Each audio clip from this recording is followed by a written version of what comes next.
जी हो गया। प्रज्ञा science classes में सभी लोगों का स्वागत है। आज हम वर्णमाला हिंदी का लेकर के आए हैं। जो परीक्षाएं हैं होती हैं टेट और सी टेट की, उसमें जो हिंदी व्याकरण के प्रश्न आते हैं, यहाँ से बहुत से क्वेश्चन आते हैं। जो परीक्षाएं होती हैं, सी टेट होता है, एक यूपी टेट होता है। इन परीक्षाओं में यहाँ से प्रश्न पूछे जाते हैं। तो हमारा पहला प्रश्न है, स्पर्श व्यंजनों की संख्या कितनी है? तो 25 है, और कैसे मैं तक ये 25 संख्या आ जाता है, ये हो जाता है स्पर्श व्यंजन की संख्या। दूसरा, संघर्षी व्यंजनों की संख्या 4 है। श है, इसको उष्ण व्यंजन भी कहते हैं।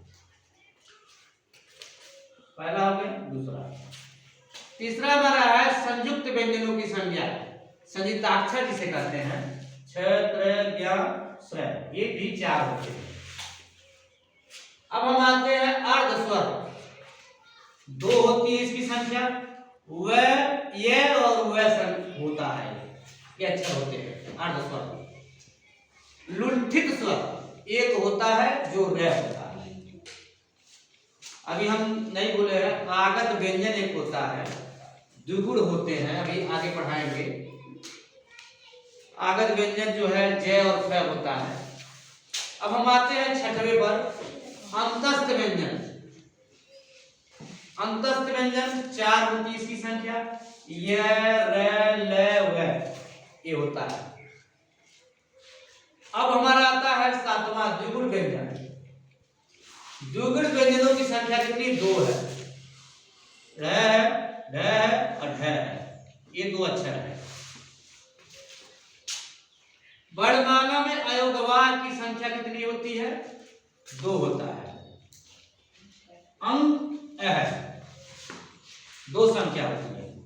इसको अनुनासिक भी अंक को कहते हैं, अनुस्वार भी कहते हैं, अह। हिंदी भाषा में अयोगवार, अब यहां देखो 3 इनकी संख्या होती है, अंक, अ और आ पर एक चंद्रकार बिंदी होता है, वो भी इस कैटेगरी में आता है, अयोगवार में। अब यहां हम आते हैं वर्ण में। कंठ मतलब कहां जिह्वा, कहां कंठ, कहां ताल, कहां किसका प्रयोग होता है, किससे ध्वनियां हमारी निकलती हैं, ये हम जानेंगे। अब हम देखते हैं, पहले देखते हैं कंठ वर्ण, क, ख, ग, घ, ए, आ, अंग, अ, ये सब जो है कंठ से ध्वनियां आने वाली हैं। तालव्य, तालव्य वर्ण च, छ, ज, झ, या, ई बड़ी, य और स, ये जो है इसमें आते हैं तालव्य में, तालव्य वर्ण में आते हैं। मूर्धन्य वर्ण ट, ठ, ड, ढ, ढ़, री, अपठ, करुआ, स, ये जो है मूर्धन्य है। ट वर्ण में जितने भी आएंगे वो मूर्धन्य आएंगे। दंत, जो दांत से उच्चारण होता है, दांतों से द्वारा ध्वनियां जो प्रकट होती हैं, उद्धृत होती है, दंत या दंतोष्ठ भी कहते हैं। त, थ, द, ध, न और श, छोटा सा।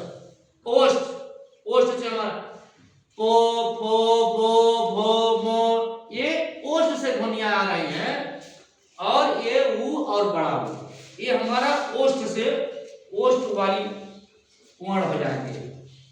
तो इस प्रकार हमारा ये आज का हिंदी व्याकरण का प्रश्न रहा। धन्यवाद।